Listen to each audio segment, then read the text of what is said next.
ressaltando que se tratou de uma tentativa de intimidação. Eu concordo, e é um absurdo o cara fazer isso.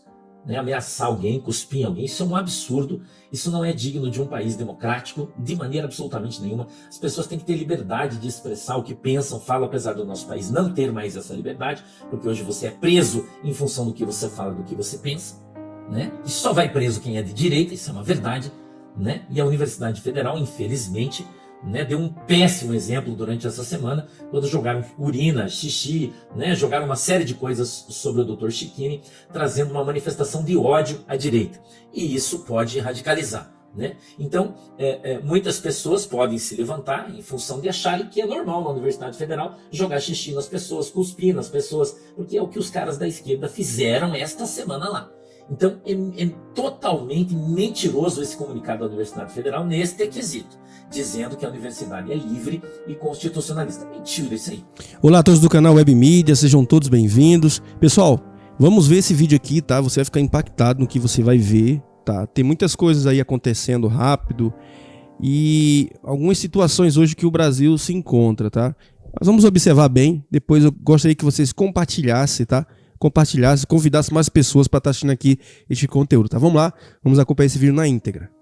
Né? Só se você for de esquerda, e pode. Se for de direita, não pode, todo mundo sabe disso, e haverá uma grande manifestação na sexta-feira em prol da democracia e da liberdade, dirigida pelas pessoas que querem defender a Universidade Federal dessa tomada, né, que aconteceu pela esquerda radicalíssima que está tomando conta da universidade nesse momento. É um absurdo que fizeram com a professora, um absurdo, né? Eu queria aqui dedicar toda a minha solidariedade a essa professora. Eu não a conheço, mas, né, isso não importa.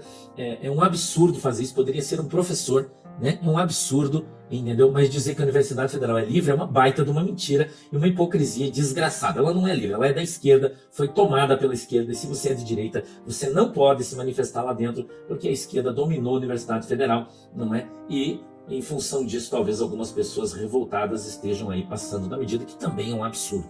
Né? Isso tem que ser comunicado, essa pessoa tem que ser identificada e tem que responder pelas suas ações contra essa professora. É um absurdo o que eles fizeram, mas daí a Universidade Federal vir produzir uma nota e dizer que a Universidade Federal do Paraná é democrática e cumpre com a liberdade. Esse aí é uma mentira desgraçada, e quem fez essa nota é um baita de um mentiroso, né? E todo mundo sabe disso. Agora, quem está acirrando as coisas é a esquerda, e isso aí pode gerar sim, né? Pode gerar sim um descontrole aí de algumas pessoas, infelizmente. O radicalismo não é bom para ninguém, as pessoas deveriam voltar para o campo das ideias e das conversas, que eu acho que seria muito melhor para todo mundo, né? Falando nisso, Jovem Pan, né? O Ministério Público Federal pede a cassação da licença da Jovem Pan por desinformação, né? Que Estado de Direito é esse que o Ministério Público Federal promove? É uma pergunta que a gente devia fazer, né? No centro do poder, vamos dar uma olhada aí. Ministro Flávio Dino anuncia que brasileiros que exaltarem os protestos no Nepal serão alvos de investigação da Polícia Federal. Você está sendo ameaçado. Se você fizer isso, você pode ser preso, né? Vamos lá. Independência ou morte. Dá uma olhada aí nessa manifestação. Tira um pouquinho isso aí, Thiago, para eu poder ler embaixo.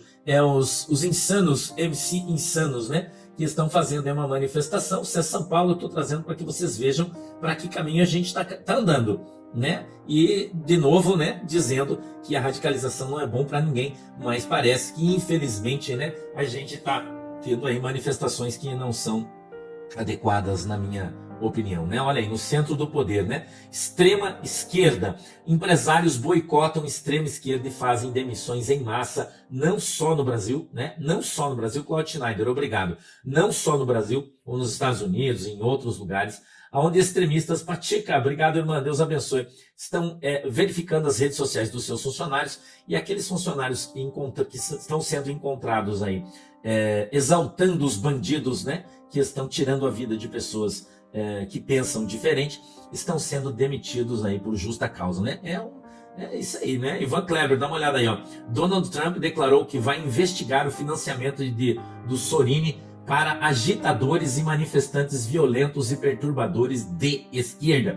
A declaração foi dita durante uma entrevista à emissora Fox News na manhã desta sexta-feira, dia 12. Gazeta Brasil. Trump culpa a esquerda, tá, entre aspas, pela morte do Charlie Kirk, e diz que grandes investigações estão em curso. Eles estão dizendo que houve financiamento, que houve tratamento desse moço na universidade, né, por professores e por várias outras pessoas, e que todo mundo que participou dessa história vai ser apenado nos Estados Unidos. Aí a coisa não vai ficar fácil, não, né? Diário 360, assassino de Charles Kirk enfrenta tribunal amanhã. A polícia afirma que ele se recusa a cooperar, irmão. Coisa tá caminhando aí. Enquanto isso, Paulo de Tarso, James Hetfield, vocalista do Metallica, decidiu custear os estudos das filhas de Charles Kirk, né? Honra é para poucos, né? Eduardo Menoni. Se espera que se publique aí em ponto uma base de dados com documentos de mais de 40 mil pessoas que celebraram publicamente o falecimento de Charlie Kirk, junto com detalhes sobre os seus empregadores. Isso está acontecendo nos Estados Unidos e eles estão aí publicando mais de 40 mil pessoas que publicaram no X comemorando, infelizmente, o falecimento do Charles Kirk, e vão publicar também, canal, vem comigo, vão publicar também o nome das empresas onde eles trabalham, fazendo uma pressão para que todos sejam demitidos, né? Esse aí, vamos para frente aí. Folha de São Paulo. Suzana Herculano. Cânceres deixam de crescer quando perdem a voz. Remoção dos nervos acaba com tumores e sua dor de uma vez só. Ela diz isso, né? É uma mensagem subliminar na Folha de São Paulo. E eu vou ler, né? E ela diz assim, ó, cânceres, quem diria, crescem rápido quando usam os nervos ao mesmo tempo como microfones e alto-falantes. No efeito de microfonia fadado à catástrofe. Para erradicar um câncer é preciso tirar-lhe a voz. Está sendo uma boa semana para isso. Essa moça está comemorando, não é, o falecimento do moço dos Estados Unidos. Folha de São Paulo é uma vergonha ter uma jornalista fazendo esse tipo de comemoração, né? Isso é uma denúncia. Nós estamos fazendo uma denúncia, Suzana Herculano, né? Que você deveria também boicotar essa aberração aí, né? É um absurdo essa moça aí, né? Se é que você pode chamar ela assim, né, irmão? Alexandro Cadia. Boa tarde, pastor. Sou do Motoclube em Santos. Obrigado, irmão Alex. Aquela imagem é do dia 7/9, tá? Obrigado, meu querido. Dia da independência, né? E não uma manifestação. Espero que o senhor leia e compreenda tal foto. Obrigado, Alessandro. Tá? Então é uma manifestação do 7 de setembro, né? É isso aí, Alex. Ficou bonita a foto, hein? 7 de setembro, Motoclube Insanos, né? Motoclube Insanos. Então ele está dizendo aqui qual é a função de fato da publicação e a gente está aqui justificando, tá bom, Alex? Espero que esteja justificando. O Alex está justificando, ó. Sou do Motoclube Insanos, é um motoclube. Aquela foto, mostra a foto de novo, Thiago. Aquela imagem é do dia 7 de setembro e não é uma manifestação, tá? Não é uma manifestação. Eu espero que o senhor leia e compreenda tal foto. Já li e compreendi, ok, tá? Independência ou morte é uma atribuição ao 7 de setembro, né, ao hino nacional, tá bom? É assim, Alex? Ficou legal agora, né? Ficou bem certinho aí, tá bom? Beleza? Obrigado. Deus abençoe Motoclube Insanos. Deus abençoe vocês aí, todos os irmãos do Motoclube Insanos. Independência ou morte. Ficou bonito, eu gostei, eu gosto da caveira, né? Acho legal. A caveira simboliza a vida. Talvez muita gente não saiba disso, né? Ah, os caras, caveira é morte. Não, caveira é vida. Quando o Motoclube costuma usar uma imagem da caveira, eles mostram que por baixo da pele todo mundo é igual. Essa é a função da foto da caveira, que todos somos iguais. Tá legal? É isso aí, tá? Vamos lá? FBI, ele pegou, prendeu, né? Pegou o Adeb Nassif, 58 anos, e o Adil Ahmed Nassif, 31 anos, por colocar um artefato explosivo embaixo de um veículo, segundo a Fox News, na mesma zona aonde o Charlie Kirk perdeu a sua vida. Então seria um atentado com explosivos, que o FBI prendeu os dois caras, os dois estão presos. Eu tô trazendo para você, tá aqui em espanhol, nem traduzir, não tem necessidade, né? Tá? Sidney Varela, foi em Osasco, pastor, minha cidade, em Santos. Obrigado, Sidney, dá um abraço na galera dos Insanos lá, tá? Então foram presos, era um atentado à bomba, e eles foram, o FBI, né, conseguiu prendê-los todos aí, tá? Vox Liberdade, sul-coreanos tomaram as ruas em massa e estão gritando, nós Somos Charlie Kirk. Em mais um exemplo de que o alcance de Charlie se tornou um movimento mundial. Um gigante adormecido foi despertado. Revista Oeste, premier britânico condena manifestações da direita que reuniu multidão em Londres. Irmão, deixa eu trazer para você aí. Pessoal, eu tava fazendo uma análise aqui em relação a esse vídeo aí, e eu vi muitas pessoas comentando a respeito, tá, do assunto. Mas assim, é triste, né? É triste a gente ver várias situações hoje que o Brasil se encontra, não só o Brasil, tá? Mas como também alguns países, tá? Vamos dizer assim. Mas eu gostaria que vocês comentassem aqui o que você tá achando desse vídeo, tá? Se você concorda, se você discorda, comente aqui embaixo, eu quero saber a sua opinião. E gostaria que vocês, tá, também compartilhassem e convidassem mais pessoas para estar assistindo aqui o conteúdo também. E seja membro aqui do canal. E você que está chegando agora, tá, que não entendeu o vídeo, volte ele um pouco para que você possa entender. Depois aí, vai convidando mais pessoas aí para estar assistindo aqui o nosso conteúdo. Pela vossa coragem. Doutora Patrícia, deixa eu começar então lhe perguntando o seguinte. A senhora disse numa audiência na Câmara dos Deputados, repetiu ainda há pouco, que a razão das fraudes se deu, uma das razões das fraudes, em especial, foi por conta do vazamento de dados pessoais e o uso indevido da biometria. A senhora poderia me dizer como isso foi constatado e desde quando isso ocorre? Só para ficar claro aqui para os membros dessa CPMI. E se puder ainda me informar, para economizar tempo, na visão do DPU, quais foram as falhas principais que permitiram a proliferação dessas fraudes? Essas questões elas foram apontadas no acórdão do TCU, número 1115 de 2024, com base nas apurações e nas inspeções que foram feitas entre 2019 e 2024.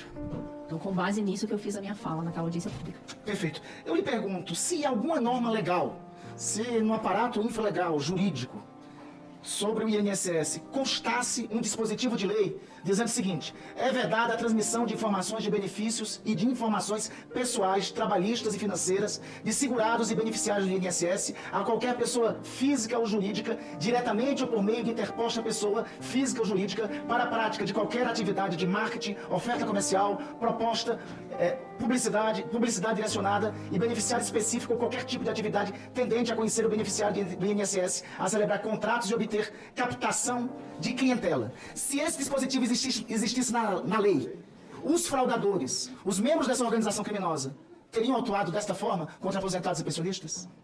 Teriam mais dificuldade, com certeza. Pois bem, doutora, muito obrigado pelo seu depoimento, porque esse dispositivo foi uma emenda que foi apresentada pela oposição ao governo anterior em uma medida proposta pelo governo anterior. Sabe por que essa medida não prevaleceu, deputado Paulo Pimenta? Porque o presidente de então, Jair Messias Bolsonaro, vetou essa medida. Aí veio para o Congresso. A bancada do Partido dos Trabalhadores e da oposição votou para derrubar o veto. Ou seja, tem esse dispositivo que a doutora Patrícia está dizendo que impediria as fraudes. Eu queria começar com um adágio, né, muito famoso, em função do que eu vi aqui. Acuse-os do que você faz, chame-os do que você é. Mas é impressionante, doutor. Eu tive o cuidado de buscar informações através de LAI, né, nos diversos órgãos do governo, no INSS, na CGU, no Ministério da Fazenda. E veja, as pessoas perguntaram por que o Ministério Público atuou tão pouco na época do presidente Bolsonaro? Porque teve pouco a fazer, doutor. Os períodos de exclusão de descontos associativos, eu chamo a atenção da senhora, em 2020 foram 43 mil por ano. Chegaram a 117 mil em 2022, passando por 53 mil. Quando foi em 23, foi para 465 mil pedidos de exclusões. Em 2024 foi 1.515.000 pedidos de exclusões. 1.515.000 pedidos de exclusões, né, de pessoas que se sentiram lesadas, burladas no seu direito e foram ao INSS pedir que excluísse aquele benefício aqueles descontos que eles não tinham dado causa. E aparentemente o governo ficou em paz, não achou que havia nenhum problema. E só se manifestou, e aí vamos aqui para a primeira parte da narrativa. Houve um aumento de ACT, eu escutei aqui, dito por nossos amigos, em 2019. Não é verdade. Em 2019, se começa o ano com 16 ACT, se termina com 14. Que explosão é essa? Ao contrário, é implosão. Né? Quer dizer, teve um número menor de ACTs no final do ano de 2019 do que no início de 2019. Então, por favor, gente, vamos ter responsabilidade do que a gente está falando, que a gente está falando aqui para a sociedade brasileira. Então, a mentira desacredita a instituição como todo e todos nós. Vamos ter cuidado com o que a gente está falando. Em 2019, doutora, 4 entidades foram descredenciadas, né, em função de denúncias dessas 40 e tantas mil reclamações. 4. Mas em 2024, nenhuma foi descredenciada com 1.514.000 denúncias de pedido de exclusão. Me parece que há aqui uma comparação a ser feita. Então, a primeira peça dessa narrativa que o governo faz cai por terra. né? Houve explosão de ACTs em 2019. Não é verdade. Tá? E no final de 2019, inclusive, 2022, o número de ACTs que se conclui é bem menor do que em 2025, chegou a 37 ACTs. Há uma explosão, sim, no governo do presidente Lula. Mas a gente aqui está querendo saber quem roubou. Se tiver gente que deu causa a esse problema em 2021, 22, 19, 20, a gente quer saber quem foi, né? Quem esgaçou os mecanismos de controle. E aí vem uma outra questão, né? Eu escutei aqui um senador falar aqui há pouco, a senhora acha, e a senhora respondeu, a senhora acha que a retirada da validação facilitou a questão da fraude? A senhora respondeu o quê? Acha, não fez? A senhora, desde quando havia validação do cadastro? De 2006 para cá. Quando foi que houve? Estou perguntando. Quando foi que houve? Quando é que na INSS havia validação de cadastro anualmente, de beneficiário de descontos associativos? Quando foi? Que época? A senhora desde 2006 era defensora pública ligada à Previdência. Me diga qual foi a época. A obrigação era de ter uma avaliação Não, a anual. pergunta é outra. A pergunta é quando foi que houve? Em 2006 até 2025 a gente está aqui. Quando foi que houve? Não me recordo. Nunca houve, doutor. A data específica. Nunca houve validação de cadastro. Nunca. Você sabe quem propôs a validação de cadastro? O nosso governo. E sabe quem lutou contra a validação de cadastro? Esses que estão dizendo que foi o nosso governo que foi contrário. E como é que se prova isso, doutora? Dezenas de emendas que foram apresentadas por ocasião da tramitação da MP 871. Assinadas por deputados e senadores do Partido dos Trabalhadores e do PDT, na sua grande maioria. A avassaladora maioria. Então, por favor, não vamos brincar com a verdade dos fatos. O governo que, de forma sistêmica, combateu a corrupção, a senhora se lembra de algum governo que tomou esse corolário de medidas no início da administração? Me diga quais foram. Como a MP 871? A senhora está lembrada de algum governo que fez isso no início da administração? Não recordo. Pois é, porque só o governo de Bolsonaro fez. Iniciou a gestão com revalidação na autorização de descontos, que o Congresso não permitiu, principalmente capitaneado pelo PT. Fim da condição cartorária da CONTAG. E quero lembrar a senhora que 90% desses descontos em 2019 eram CONTAG, ligado à CUT e ao PT. Cadastro trabalhador rural feito pelo governo. Passou para a EMATE em autodeclaração, tirou dessa autodeclaração com a transição para o CNIS, que até hoje não aconteceu, o que mostra a prevaricação do atual governo, porque o prazo final era em meados de 23. Regularização do seguro-defeso, quase R$1 bilhão que foi economizado, e agora a gente está vendo os escândalos voltarem, a senhora sabe disso. Escândalos de seguro-defesa agora viraram lugar comum. Cidades que têm 5, 6 mil habitantes, com 10, 12 mil pescadores. Restrição do auxílio-reclusão, carência de 24 contribuição, proibição de acúmulo com pensão, programa especial para análise de benefícios, pagamento de bônus que este governo está reeditando agora, né, para diminuir a fila da Previdência, cancelamento de benefícios irregulares, cruzamento de dados e consolidação dos dados da Receita. Este governo do presidente Bolsonaro é o único em 30 anos que enfrentou a corrupção. Agora nós estamos vendo aqui a inversão do discurso pela narrativa que não tem nenhuma veracidade. Agora as pessoas falam aqui com uma verdade que nos assusta. Opa! A outra peça da narrativa. O governo do PT descobriu a fraude que começou no governo de Bolsonaro. Doutora, por favor, doutora Patrícia, o governo do PT foi quem demitiu o presidente do INSS e o procurador-geral, o senhor Vigílio, assim de moto própria, espontaneamente, houve a demissão por parte do governo do PT em função das denúncias que foram feitas por vocês ou pela imprensa? Doutora Patrícia. Os afastamentos foram alguns por determinação judicial. Todos os dois foram por determinação judicial. Tanto o presidente do INSS como o procurador foram afastados por decisão judicial. Não foi porque esse governo tomou providência, não. Pelo contrário, o governo foi instado pela senhora, por esse grupo, pelo Tribunal de Contas, pela CGU, pela imprensa e fez o vice-mercador. Pelo contrário, nós temos aqui o ex-ministro Lula dizendo o seguinte: o presidente demitido por Lula do INSS é um homem altamente qualificado. Para quê? Para roubar? Certamente, né? Está aqui, ó. Só para lembrar os colegas e a quem assiste de casa, o pagador de impostos, que nenhum parlamentar do PT assinou para que isso aqui acontecesse. Então isso está acontecendo. Então é isso aí, pessoal. Agradeço a vocês por ter assistido esse vídeo até o fim. Peço a vocês que compartilhem, convide mais pessoas para estar assistindo aqui o nosso conteúdo, tá bom? Fiquem todos com Deus, em nome de Jesus. Até um próximo vídeo, assim se Deus permitir. Que Deus continue abençoando a sua casa, a sua família, em nome de Jesus.